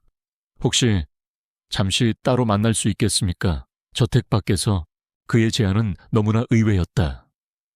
서연은 잠시 말을 잇지 못했다. 그가 자신에게 만나자고, 그것도 저택 밖에서 보자고 요청하고 있었다. 드릴 말씀이 있습니다. 아니, 드려야만 하는 말씀이 있습니다. 그의 목소리에 담긴 절박함에 서연은 자신도 모르게 고개를 끄덕였다. 알겠습니다. 약속 장소는 진숭그룹 소유의 호텔. 그 중에서도 가장 안쪽에 위치한 프라이빗 라운지였다. 서연이 도착했을 때 권지훈은 이미 창가 자리에 앉아 있었다. 그는 서연을 보자 자리에서 일어났다. 평소에 그라면 상상도 할 수 없는 행동이었다. 와주셔서 감사합니다. 자리에 앉은 두 사람 사이에는 무거운 침묵이 흘렀다. 먼저 침묵을 깬 것은 권지훈이었다. 죄송합니다. 그는 서연의 눈을 똑바로 바라보며 말했다. 사과라는 단어가 그렇게 무겁게 느껴진 적은 처음이었다. 모든 것을 제대로 알아보지도 않고 이서연 씨를 의심하고 모욕했습니다. 한 아이의 아버지로서, 그리고 한 인간으로서 해서는 안 될 짓을 했습니다. 진심으로 사과드립니다. 그의 사과에는 어떤 변명이나 꾸밈도 없었다. 서연은 그의 눈에서 진심 어린 죄책감을 읽을 수 있었다. 그녀의 마음속에 단단하게 얼어붙어 있던 응어리가 조금씩 녹아내리는 것 같았다. 권지훈은 박 비서의 보고서를 통해 알게 된 모든 사실을 털어놓았다. 그녀의 과거, 그녀의 희생, 그리고 그녀의 진심까지. 그는 마치 자신의 죄를 고해성사하는 사람처럼 모든 것을 고백했다. 그리고 자신의 아들이 지금 어떤 상태인지, 그녀가 떠난 후 민준이 얼마나 망가져 버렸는지에 대해서도 이야기했다. 민준이에게는 당신이 필요합니다. 그의 목소리가 희미하게 떨렸다. 그리고 저에게도 당신의 도움이 필요합니다. 아들을 지키기 위해서. 이제 서연이 입을 열 차례였다. 그녀는 처음에는 망설였다. 이 남자를 다시 믿어도 될까? 또다시 상처받게 되지는 않을까 하지만 아들을 지키고 싶다는 그의 눈빛에서 그녀는 동질감과 연대감을 느꼈다. 그녀 또한 민준을 지키고 싶었다. 그녀는 손수건에 싸서 소중하게 보관해 두었던 작은 비닐봉투와 립스틱이 묻은 티슈를 테이블 위에 올려놓았다. 그날 파우더룸 휴지통에서 발견한 겁니다. 그리고 그녀는 자신이 알아낸 유성건설의 재정 상태와 윤채린이 이 결혼에 목을 맬 수밖에 없는 절박한 이유에 대해 조목조목 설명하기 시작했다. 그녀의 추리는 냉철했고 논리는 빈틈이 없었다. 권지훈은 서연의 말을 들으며 경악을 금치 못했다. 자신은 진숭그룹의 막강한 정보망을 동원해서야 겨우 알아낸 사실들을 그녀는 저택 안에 갇힌 채 오직 자신의 관찰력과 추리력만으로 파헤쳐낸 것이다. 그는 자신이 얼마나 대단한 사람을 하찮은 보모로 취급하며 멸시했는지 다시 한번 깨달았다. 서연의 증거와 권지훈의 정보가 합쳐지자 윤채린의 범행은 더 이상 의심의 여지가 없는 하나의 완벽한 사실이 되었다. 이제 어떻게 해야 할까요? 서연이 물었다. 그녀는 어느새 이 상황의 주도권을 쥐고 있었다. 단순히 파혼하는 것만으로는 부족합니다. 권지훈의 눈이 차갑게 빛났다. 내 아들을 해치려 한 죗값을 반드시 치르게 할 겁니다. 윤채린과 유성건설이 다시는 재기할 수 없도록 그들이 저지른 모든 죄를 세상에 드러내야 합니다. 그 순간 두 사람의 목표는 완벽하게 하나가 되었다. 그것은 더 이상 고용주와 피고용인의 관계가 아니었다. 아들을 지키려는 아버지와 아이를 보호하려는 선생님이 힘을 합친 세상에서 가장 강력한 동맹의 결성이었다. 혼자서는 힘듭니다. 도움이 필요합니다. 권지훈이 말했다. 그는 휴대폰을 들어 박진수 비서에게 연락했다. 지금 당장 호텔 라운지로 와. 아주 중요한 일이야. 10분 뒤. 박 비서가 라운지에 도착했다. 그는 권지훈과 마주 앉아있는 서연을 보고 잠시 놀랐지만 곧 프로페셔널한 표정으로 돌아와 허리를 숙였다. 부르셨습니까? 회장님, 박 비서. 지금부터 이서연 씨는 우리의 파트너다. 이 일의 모든 작전은 이서연 씨의 지휘에 이루어질 거야. 박 비서는 이서연 씨가 필요로 하는 모든 지원을 제공하도록 인력, 자금, 정보, 그 무엇이든 상관없어. 진순그룹의 모든 자원을 동원해서 그녀를 서포트해. 박 비서의 눈이 커졌다. 회장님이 누군가에게, 그것도 이렇게 젊은 여성에게 이 정도의 정원을 부여하는 것은 전례가 없는 일이었다. 그는 서연을 다시 바라보았다. 그녀의 차분하고 지적인 눈빛에서 그는 회장님의 결정을 납득할 수 있었다. 알겠습니다. 회장님, 명심하겠습니다. 박 비서는 서연을 향해 다시 한번 깊이 고개를 숙였다. 앞으로 잘 부탁드립니다. 이서연 선생님, 이제 팀이 꾸려졌다. 진순그룹의 막강한 권력과 정보력을 가진 권지훈. 모든 것을 그림자처럼 실행할 충직한 박 비서. 그리고 이 모든 것을 설계하고 지휘할 날카로운 전략가 이서연. 서연은 더 이상 약자가 아니었다. 그녀는 복수의 칼날을 쥔 지휘관이 되었다. 이 CEO 번째 단계부터 시작하죠. 서연이 나직이 입을 열었다. 세 남자의 시선이 모두 그녀에게 집중되었다.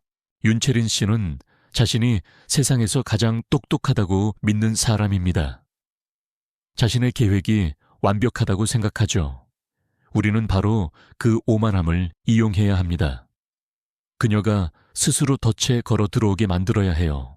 그녀의 눈이 전략가의 그것처럼 반짝였다. 이제 본격적인 사냥이 시작될 시간이었다. 작전의 지휘본부는 진순그룹 본사 최상층에 위치한 외부에는 존재하지 않는 비밀 회의실로 정해졌다.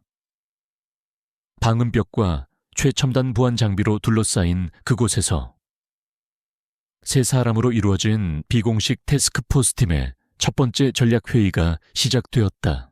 윤채린 씨를 무너뜨릴 방법은 증거를 들이미는 것이 아닙니다.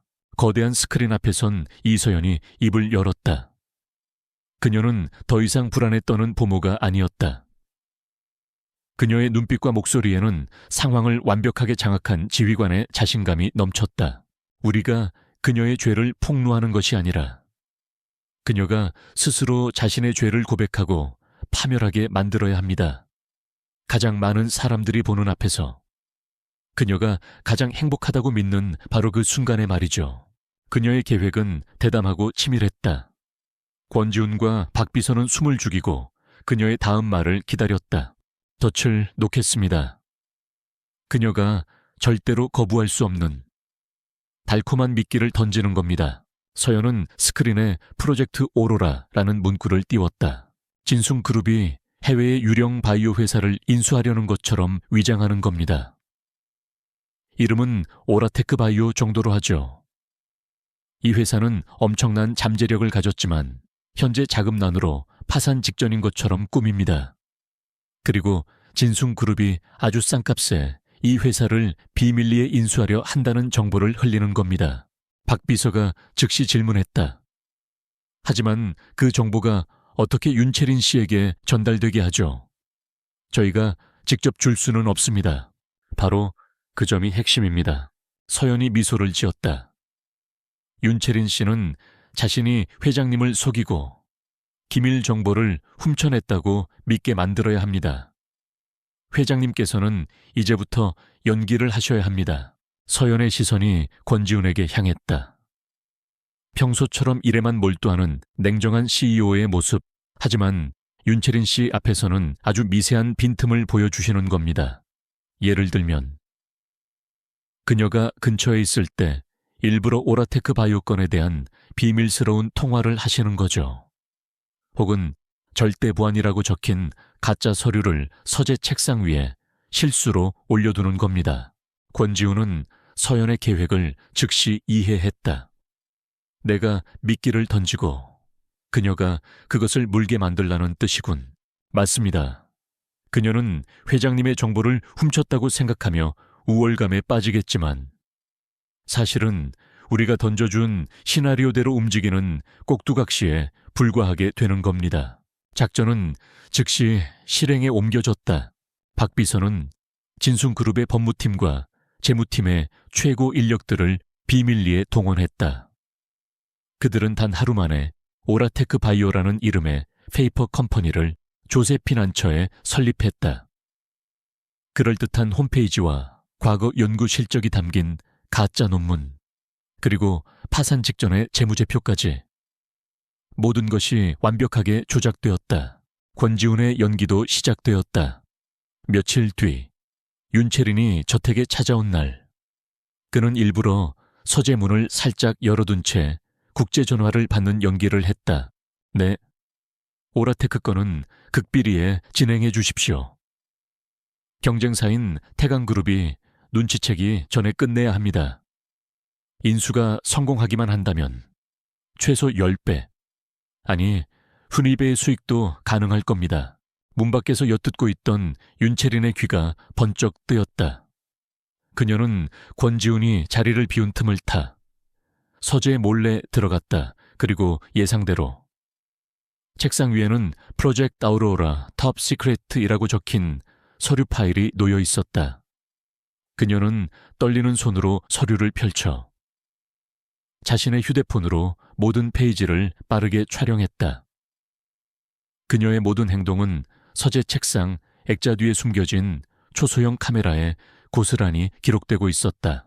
그날 밤 비밀 회의실에서 세 사람은 윤채린이 찍어간 영상과 사진을 확인했다. 미끼를 물었습니다. 박 비서가 보고했다. 서연은 만족스러운 표정으로 다음 단계를 지시했다. 이제 그녀가 더 깊이 빠져들게 만들어야 합니다. 그녀의 아버지, 유성건설의 윤 회장을 끌어들이는 거죠. 박 비서가 만든 가짜 서류에는 진순그룹이 오라테크 바이오를 인수한 뒤 국내의 대규모 연구 단지를 건설할 계획이라는 내용이 포함되어 있었다. 그리고 그 연구 단지 건설의 하청업체로 재무구조가 탄탄한 국내 파트너사를 찾고 있다는 암시도 들어있었다. 윤채린은 서류를 보자마자 자신의 아버지에게 연락했다. 진순그룹의 감청팀은 두 사람의 통화 내용을 모두 녹취하고 있었다. 아빠, 대박이야. 우리 재기할 수 있어. 권지훈이 아무도 모르게 해외 바이오 회사를 인수하려고 해.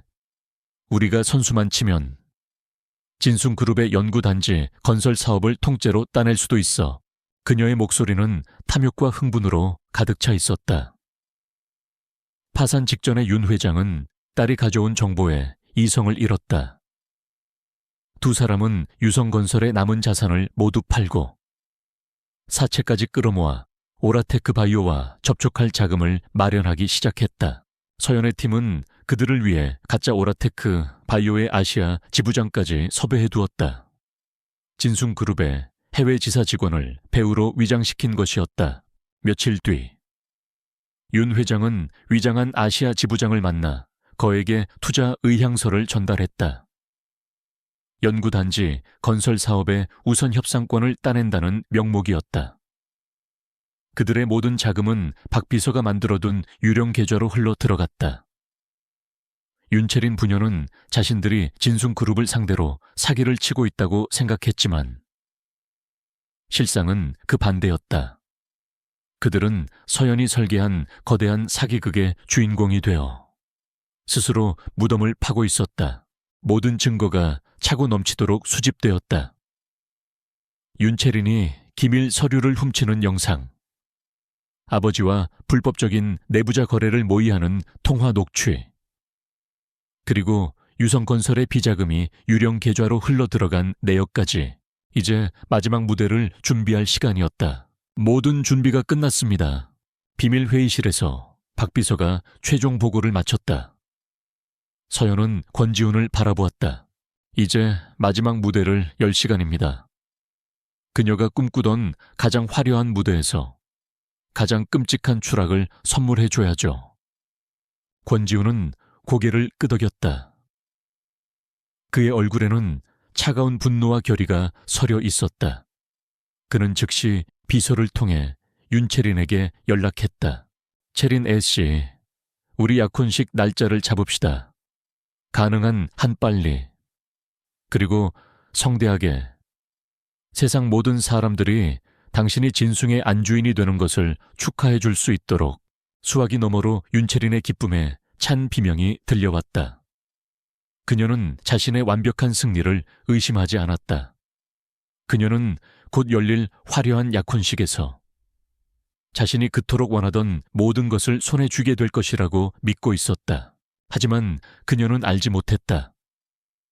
그 화려한 파티는 그녀의 약혼식이 아니라 그녀의 모든 것을 무너뜨릴 공개 처형대가 될 것이라는 사실을. 모든 배우가 준비를 마쳤고 무대의 막이 오르기만을 기다리고 있었다.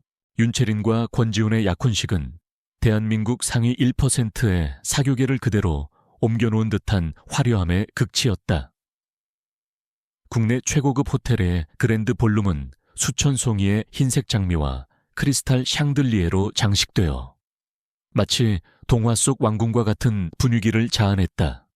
정재계 거물들과 톱스타들, 그리고 그들의 일거수일투족을 담으려는 기자들로 연 회장은 발 디딜 틈이 없었다.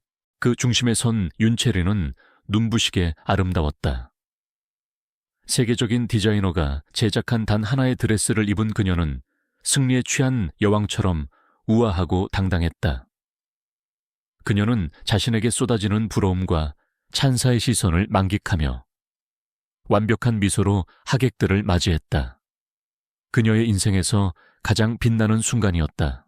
연회장 한쪽 구석, 그녀의 화려한 빛이 닿지 않는 그림자 속에 이서연이 서 있었다.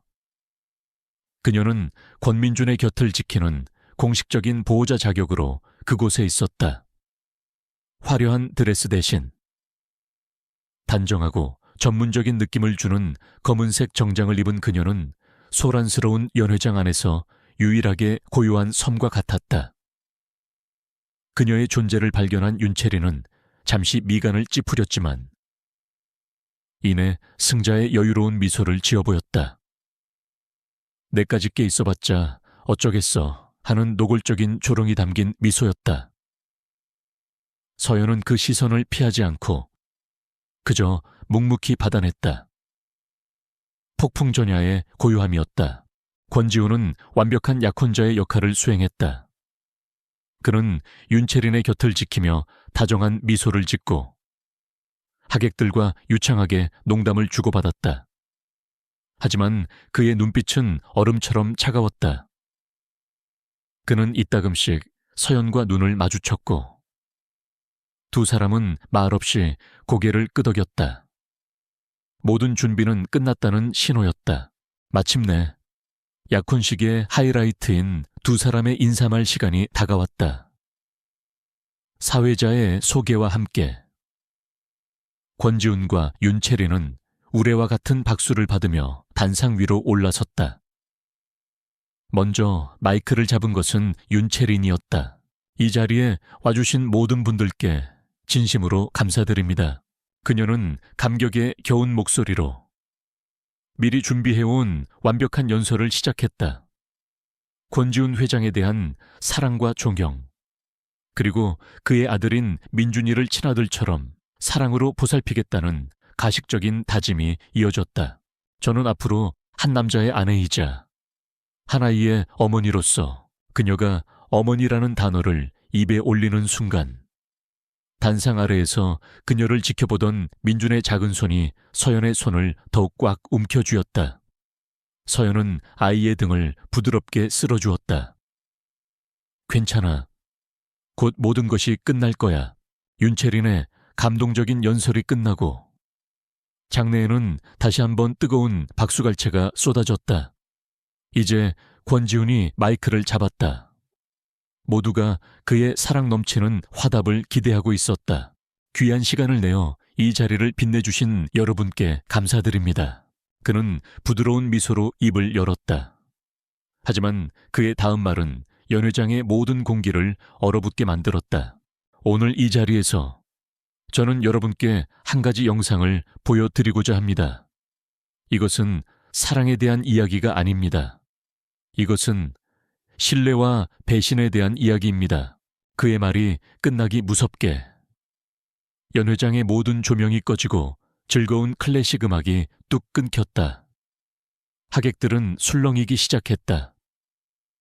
윤채린은 당황한 얼굴로 권지훈을 바라보았다. 지훈 씨, 이게 무슨... 하지만 그녀의 말은 거대한 스크린에 영상이 나타나면서 허공으로 흩어졌다. 로맨틱한 약혼 기념 영상이 아니었다. 스크린에 나타난 것은 흑백에 거친 CCTV 영상이었다. 그리고 그 영상 속에는 바로 몇 주 전 권지훈의 서재에 몰래 들어가 기밀 서류를 휴대폰으로 촬영하고 있는 윤채린 자신의 모습이 선명하게 담겨 있었다. 저게 뭐야?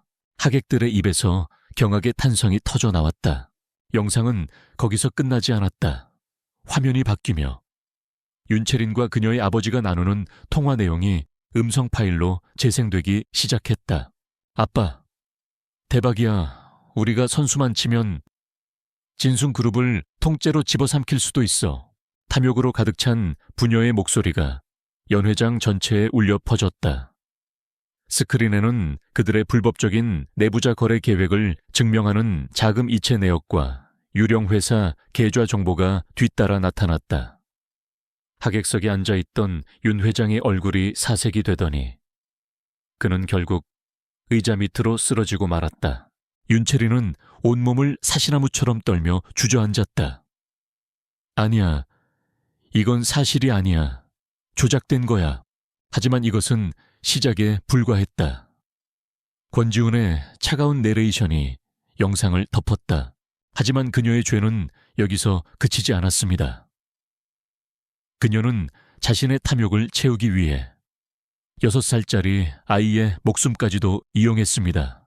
스크린의 영상이 다시 바뀌었다. 화면에는 민준의 알레르기 반응에 대한 의무 기록지가 나타났다. 그리고 다음 순간 연 회장의 모든 사람들은 숨을 멈췄다. 그것은 저택의 주방에 몰래 설치된 카메라 영상이었다.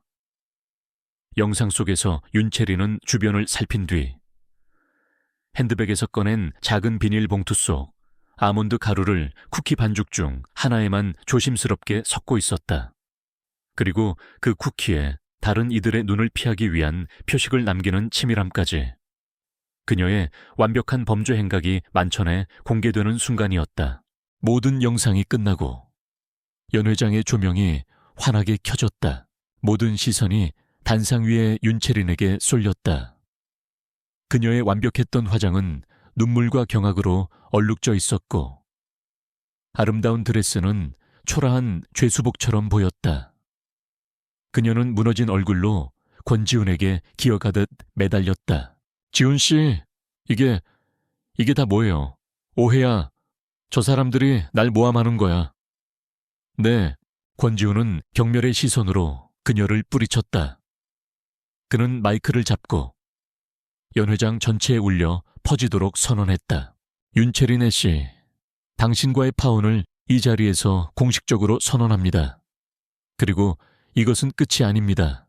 그가 손짓하자 연 회장 뒤쪽에서 대기하고 있던 정장 차림의 남자들이 단상 위로 걸어 올라왔다. 그들은 검찰에서 나온 수사관들이었다.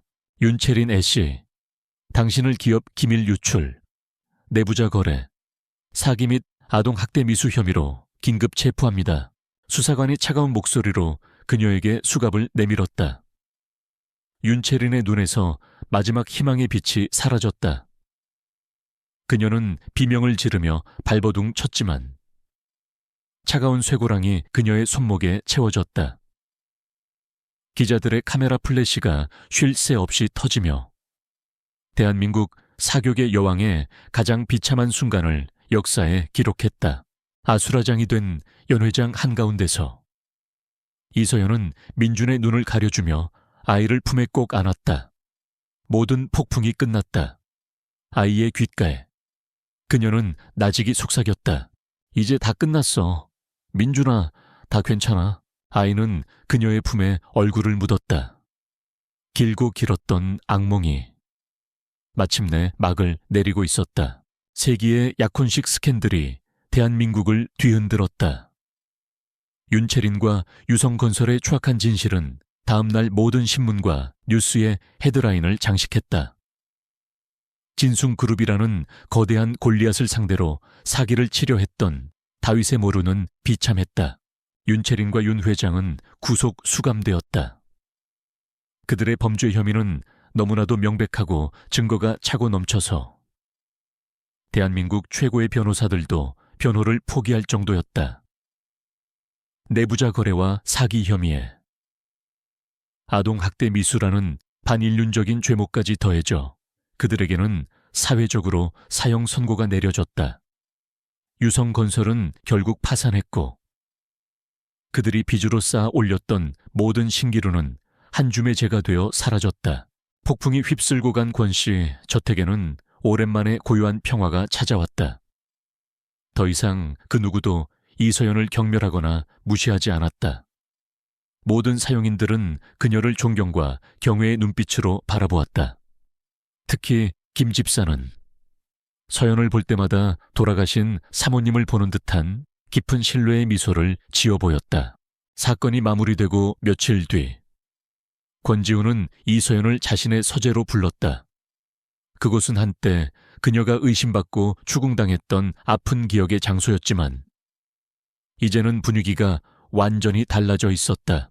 잠시 앉으시죠. 권지우는 그녀에게 직접 차를 대접했다. 그의 행동 하나하나에는 깊은 존중이 담겨 있었다. 정식으로 다시 제안하고 싶습니다. 그는 테이블 위에 서류 봉투 하나를 올려놓았다. 고용 계약서였다. 하지만 그 내용은 이전의 부모 계약서와는 차원이 달랐다. 진숭그룹 산하에 영재 아동들을 위한 공익재단을 설립하기로 했습니다. 가정 형편이 어려워 재능을 펼치지 못하는 아이들을 지원하는 재단입니다. 그의 시선이 서연에게 향했다. 그 재단의 초대 이사장을 맡아주셨으면 합니다. 이서연 씨의 전문적인 지식과 아이들을 향한 진심, 그리고 그 무엇보다 강인한 의지가 필요합니다. 물론 진숭그룹의 최고 대우를 약속합니다. 그것은 파격적인 제안이었다. 그녀의 능력을 존중하고 그녀에게 걸맞은 새로운 길을 열어주려는 그의 진심이 담겨 있었다. 그리고 그는 잠시 말을 멈췄다가 다시 입을 열었다. 민준이 곁에도 계속 있어 주셨으면 합니다. 부모가 아닌 아이의 인생에서 가장 중요한 멘토이자 보호자로서 말입니다. 그의 목소리에는 간절함이 묻어났다. 그는 이제 깨달았다. 이서연은 단순히 아들을 돌봐주는 사람이 아니라 아들의 세상을 완성하고 나아가 자신의 얼어붙었던 세상까지도 녹여준 유일한 사람이라는 것을. 서연은 말없이 계약서를 내려다보았다.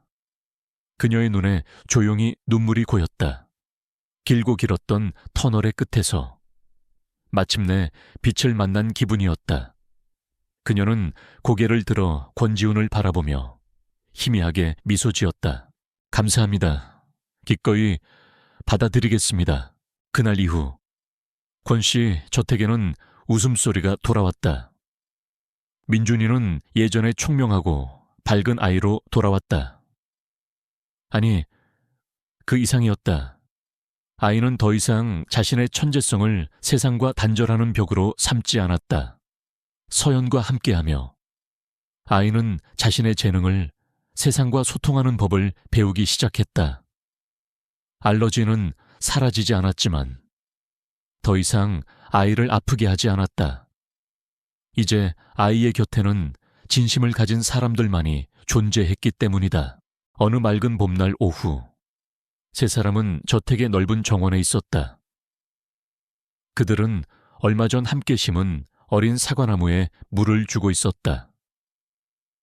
권지우는 소매를 걷어붙인 채 흙을 만지고 있었고, 서연은 민준이에게 나무가 자라는 원리에 대해 설명해주고 있었다. 선생님, 이 나무는 언제쯤 사과가 열려요? 민준이 초롱초롱한 눈으로 물었다. 글쎄, 우리가 사랑을 듬뿍 주면 아주 맛있고 예쁜 사과가 금방 열리지 않을까? 서연의 대답에 아이가 까르르 웃음을 터뜨렸다. 그 모습을 바라보던 권지훈의 입께도 따뜻한 미소가 번졌다. 그는 이전에는 단 한 번도 느껴보지 못했던 평온하고 완전한 행복감을 느꼈다. 돈이나 명예가 줄 수 없는 진정한 가족의 온기였다. 그때 민준이가 신이 나서 정원을 뛰어다니다 그만 발이 걸려 넘어지고 말았다.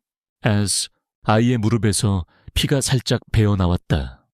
그 순간 권지훈과 이서연은 약속이라도 한 듯 동시에 아이에게 달려갔다.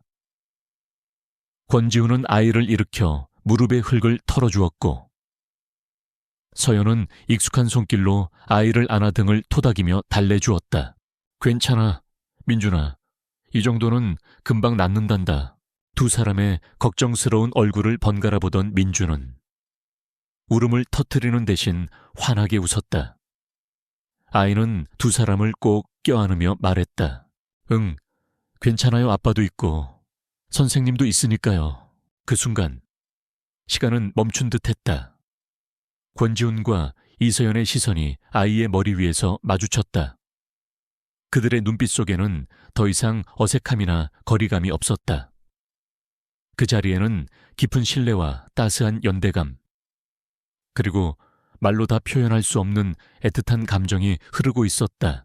그들은 아직 서로에게 사랑한다고 말하지 않았다. 하지만 이미 알고 있었다. 상처 입은 세 개의 영혼이 만나 서로의 아픔을 보듬어주며 이미 하나의 단단한 가족이 되었다는 것을. 따스한 봄 햇살 아래 세 사람의 웃음소리가 정원 가득 울려 퍼졌다.